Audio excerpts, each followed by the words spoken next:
서울 본부에서는 아예 모르고 있는 거겠죠?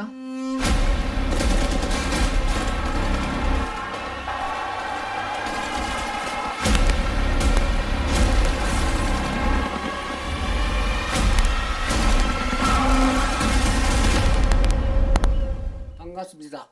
김영무입니다. 김영무의 작가생활 이야기 5번째 시간입니다.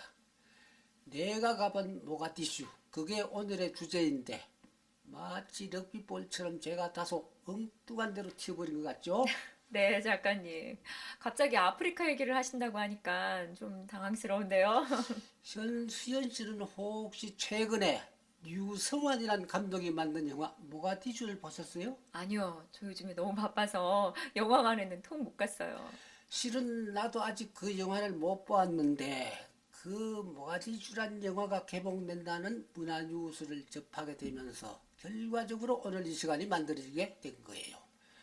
무슨 말이냐 하면 모가디슈란 그 영화 제목을 듣게 된 순간 그 낱말이 낯설지 않고 자꾸만 무슨 생각이 치밀어 오르기는 하는데 당장은 또 그 까닭을 헤아릴 수조차 없더라고요. 그랬는데 어느 순간에 퍼뜩 떠오르더라고요. 아, 그래 옛날에 나도 한번 가본 적이 있는 곳이잖아. 저기 아프리카 북동부에 위치하고 수많은 국민들이 굶어 죽어간 나라 소말리아의 수도, 최근에는 해적들이 떠끓는 나라. 아, 작가님이 무슨 일로 그렇게 먼 곳까지 가게 되신 거예요? 방송 작가 노릇을 아주 부지런히 잘 했더니 보너스 여행을 보내주더군요. 기독교 라디오 방송에서. 그땐 종교 채널 TV가 없던 시절이었고요. 이건 농담이고 방송 작가 신분으로 취재를 갔던 거예요. 아, 네. 그러니까 1993년 봄날이었어요. 아, 벌써 30여 년 전이로군요.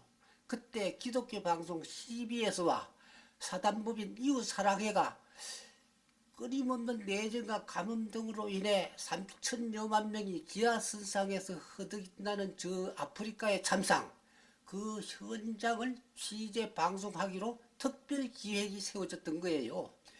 20여일간 케냐, 이디오피아, 소말리아, 그리고 벵골 만에 인접한 방글라데시까지 취재하기로 되었는데 CBS 제작부장 석송 씨와 카메라맨들과 연합통신 기자까지 포함된 우리 취재단은 모두 7사람이었어요. 탤런트 이영호 씨가 리포트 역할을 맡았고 나는 물론 작가로 참여하게 되었던 거예요. 그럼 오늘 작가님께서 하실 말씀이 많으실 것 같은데요?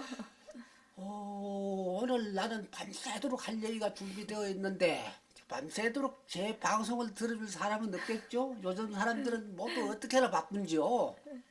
네, 두루 생략하고 오늘은 그냥 간단히 모가디슈에 대한 그 당시에 제 기억만 살짝 되살려 보겠습니다. 아, 잠깐만요. 나는 그때 한 번에 60불이 소요되는 특집 다큐멘터리 프로그램 아프리카의 기아 참상 그 현장이란 제목을 걸고 전 5회에 걸친 원고를 집필하여 CBS에 넘겨주었죠. 아울러 88 체육관에서 멀티비주로 방송할 다큐멘터리 시나리오도 집필했는데 천만 다행히도 오늘 그때 여객기를 타고서는 소말리아에 들어갈 수가 없어 우리는 케냐에서 20인용 군용기를 타고 모가디슈 공항에 들어갈 수가 있었습니다. 그랬는데 모가디슈의 첫인상은 한마디로 패전국의 전쟁터를 방불케 했고 거지 속을 같았습니다. 그런데 이상하게도 헐벗고 굶주린 그 거지들은 또 희죽희죽 웃고만 있었습니다. 그 까닭 나중에 밝혀지긴 했지만요. 그리고 우리 취재단의 안내를 맡은 현재 우리나라 기독교 여성교사 조성덕 씨는 작가인 나에게만 온갖 얘기를 들려주려고 무척 많은 애를 썼더군요. 뭐 그럴 수밖에 없는 일이긴 하지만요. 소말리아는 원래 이슬람 국가에서 조성덕 씨는 엄밀히 선교 활동을 전개하는 중이라며 자기 이름조차 인명으로 할 수밖에 없다고 했습니다. 자, 현수연 씨가 이 시나리오의 장면 46부터 한번 천천히 읽어봐 주세요. 네. 장면 46. 모가디슈 공항에 착륙하는 군용기의 모습. 익히 알려진 것처럼 최근의 대표적인 아프리카 기아 현장은 바로 소말리아였다. 그러니까 화면에는 우리 팀이 촬영했던 동영상이 투사되면서 탤런트 이영호의 목소리로 해설이 깔리는 형식이었습니다. 장면 47. 모가디슈 공항의 이모저모. 여객기를 대신하여 우리는 유엔 군용기를 타고 소말리아의 수도 모가디슈 공항에 진입했다. 당장 습기찬 무더위와 함께 스산한 전운의 분위기가 무섭게 우리를 엄습해왔다. 장면 48. 전장이나 다를 바 없는 모가디슈의 거리 풍경. 그날은 5월 5일이었는데 모가디슈가 또 남과 북으로 양분돼 버렸다는 뉴스가 우리를 기다렸고 급기야 유엔군이 전 소말리아의 치안과 민생 문제를 담당하게 되었다고 했다. 장면 49. 호텔 알사피 전경. 우리 일행이 그나마 소말리아에 남아있는 유일한 호텔 알사피에 투숙할 수 있었던 행운도 그곳에서 활약하는 한국의 선교사 도움에 의해서였다. 장면 50. 소말리아 거리의 거린들. 먼지만 풀풀 날리는 유령의 도시 모가디슈 거리의 여기저기에서 맞닥뜨린 현지 시민들 또한 하나같이 습관적인 구걸 행각에 길들여져 있었다. 박시스, 이들은 내게 은혜를 베풀어 달라는 식의 이 아라비아어를 마치 외국인에 대한 인사말로 연기듯 했다. 장면 51. 폐허가 된 모가디슈 시가지의 건물들 이모저모. 우리들의 안내역인 선교사 조성덕 씨가 급한 김에 적당히 귀뜸을 해주려 들었다. 10여 년가량 소말리아에서 생활한 그 여인은 꽤나 정확한 소말리아통이 되어 있었다. 이를테면 탈냉전의 여파로 지난 1990년에 사회주의가 붕괴하자 무려 15개파에 이르는 각 부족 간의 세력 다툼이 소말리아를 그만 유혈 내전과 무정부 국가로 전락시켰다는 것이다. 각 부족장들은 자기 고을 내에서 절대 권력을 행사할 수가 있기에 국가 간이 생겨날 수 없는 일이라 했다. 그리하여 아프리카 최북단에서 아름다운 홍해와 인도양에 면하고 인구라야 기껏 840명에 불과한 그 국가가 오랜 한발과 내전이란 인재로 인해 서쪽의 이웃나라 이디오피아와 함께 아사 상태의 기아 난민국이 되어버렸단다. 인적이 드문 모가디슈의 으스스한 풍경이 그러한 사실들을 입증해 주는 듯했다. 장면 52. 질주하는 유엔군용 트럭들 또는 검문소 풍경. 그러니까 1960년에 영국으로부터 독립한 소말리아, 또한 강대국들의 책상 위에서 국경이 그어졌기에 내전의 불씨가 상존한다는 식의 역사적 논리가 그 설득력을 잃고 있었다. 지난 4년간의 내전으로 말미암아 무려 2만 5천 명의 주민이 사망했고 10만 명 이상이 굶어 죽어갔고 엄청난 200만 명이 아사 직전에 처했다는 유엔 보고서를 어떻게 하나의 단순 논리로서만 해석할 수가 있겠는가? 그 당시 소말리아의 비극적 원인이란 결국 자국의 정치 지도자 내지 사회 지도 인사들의 몰지각에서 비롯되었다는 뜻이 됩니다. 장면 53. 폐차 직전의 자동차가 마구 달리는 모습.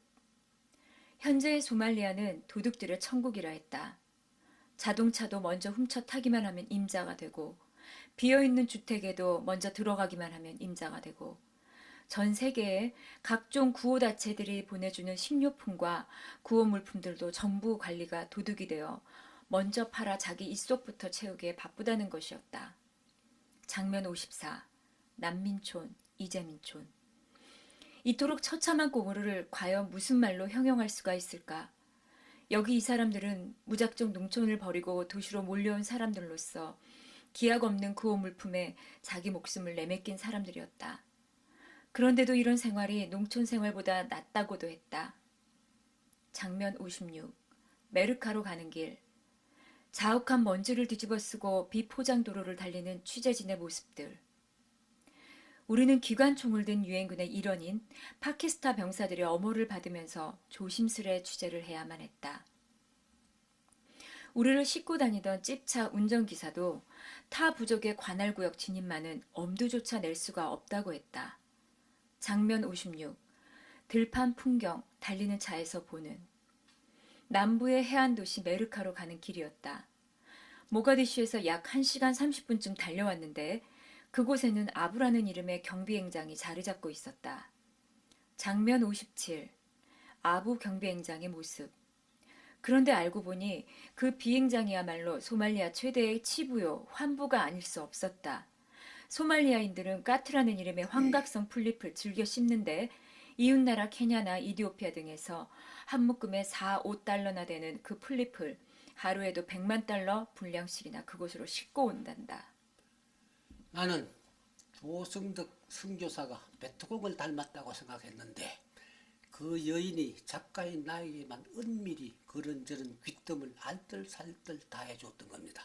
그 여인은 작가는 진실을 알아야 하고 진실을 정해야 할 책임이 있다는 식으로 말해주었습니다. 이를테면 아부라는 그곳에 있는 정비행장의 정체를 제대로 파악하고 보니 한 국가의 흥망성쇠는 외세에 의해서가 아니라 국가 내부의 기관과 민의에 의해 좌우된다는 사실을 새삼 깨달을 수가 있었습니다. 장면 58. 카트를 씹고 앉은 사람들. 더더욱 한심한 일은 그 마약성 풀잎으로 소말리아인들을 병들게 하는 미술꾼들이 바로 소말리아 출신의 소수 부자들이란 사실이었다. 물론 그들은 정부 고위급 인사들과 결탁되어 있다고도 했다. 어찌 보면 게을러 보이고 보기에도 몹시 고통스러운 상황인데도 희죽희죽 잘 웃기만 하는 소말리아인들의 표정이 결국은 그 까트라는 그 풀잎의 환각성 때문이었다. 기가 막힐 일이 아닐 수 없었다. 지금 현수전 씨가 읽는 시나리오만 듣고 보면 그냥 그렇고 그런 얘기에 불과한 것 같은데 차마 눈뜨고 볼 수 없는 실제적 참상들은 죄의 영상으로 보여주었기에 그럴 수밖에 없었습니다. 이를테면 대낮 골목길에서 굶어 죽어 가는 사람이 쓰러져 있었지만 행인들 중에 어느 누구 한 사람 그 아사자에게 관심을 기울이지 않았습니다.